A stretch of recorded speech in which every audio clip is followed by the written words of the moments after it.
What are the types of thoughts and emotions that arise within you when I mention the name Jordan Peterson?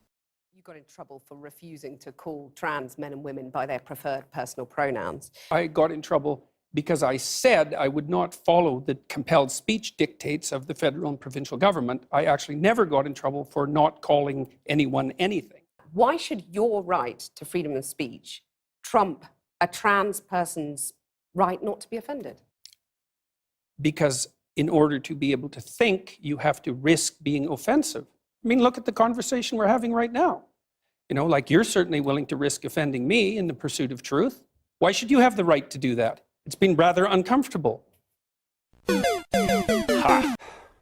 You have to fractionate the oppressed all the way down to the level of the individual. People get upset with me because I bring in religious themes, but I understand some things about mythology and religion.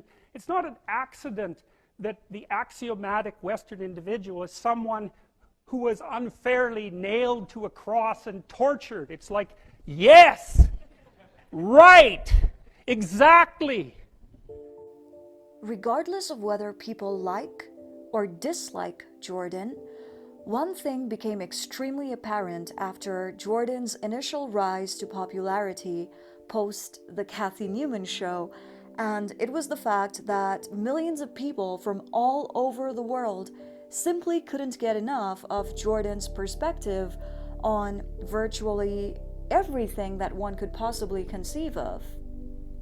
Even though we are constantly flooded with information and the endless possibility of knowledge acquisition in our highly saturated digital world these days, the fact that a disproportionately large number of global population of every possible demographic and background found themselves flocking to the IDW community to absorb Jordan Peterson's ideas really does say a lot about the allure behind Jordan's intellectual competence.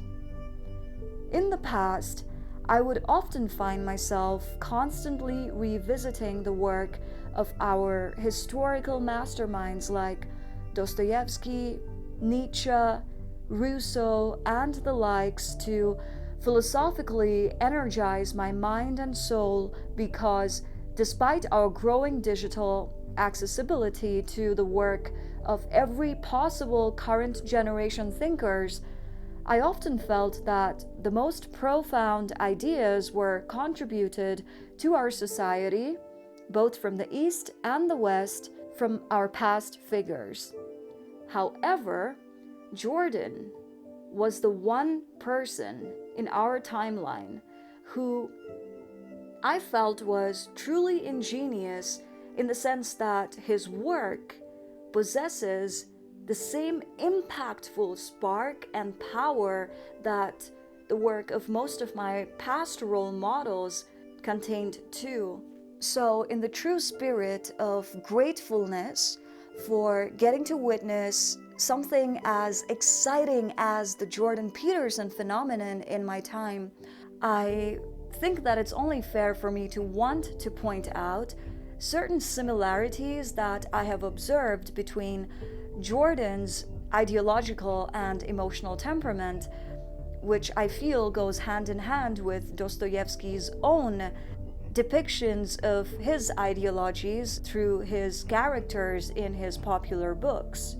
Jordan's appreciation for religious and spiritual values in most of his discourses is highly similar to Alyosha Karamazov's quest for higher truth and meaning in the book The Brothers Karamazov, whereas Jordan's fascination with the idea of how the figure of Christ transmuted human suffering into unconditional love is parallel to Ivan Karamazov's encounter with the Grand Inquisitor in the same book. Also, Jordan's ability to investigate the truth and psychologically trap his opponents during discussions like the Kathy Newman Show or the GQ interview is reminiscent of the character of Porfiry Petrovich from Crime and Punishment, and I also feel that Jordan's overwhelming emotional sensitivity towards the idea of individuals suffering and our dire need to understand and alleviate it is similar to the sensitivity of the character of Prince Myshkin. In the end, I believe that most Jordan Peterson admirers would agree with me when I say that Jordan truly has established himself as the ultimate alpha lobster in the dominance hierarchy of intellectualism, and I really want to thank him for teaching us to stand up with our straight back and to speak our truth despite the consequences. Thank you, Jordan.